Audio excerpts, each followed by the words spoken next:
एक टकिए तू नजर गड़इले बाड़, काहे चैत में माथा सन कइले बाड़।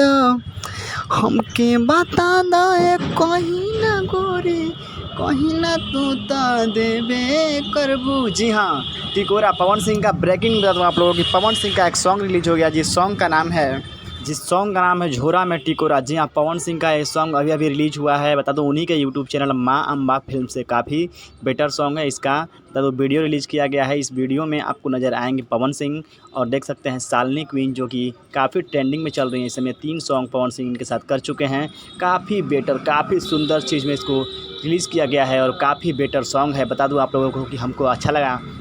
आप लोग कैसा लगा मुझे कमेंट करके बताएं। आप लोग को मैं डिस्क्रिप्शन में इसका लिंक दे दूंगा, इस सॉन्ग को जाकर सुन सकते हैं। बता दूं आप लोगों को झोरा में टिकोरा, जो कि आम का टिकोरा देख सकते हैं, नज़र आ रही हैं लिए हुए, जो कि क्वीन शालिनी। बता दूं इस सॉन्ग को गाए हैं पवन सिंह और शिवानी सिंह। और इस चीज़ को बता दूं आप लोगों को कि रोशन सिंह इसको सॉन्ग को लिखे हैं और म्यूजिक दिए हैं प्रियांशु सिंह। काफ़ी सुंदर सॉन्ग है। आपको कैसा लगा मुझे कमेंट करके बताएं। चैनल पर नए सब्सक्राइब करें ताकि ऐसी वीडियो में आपके लिए हमेशा लाता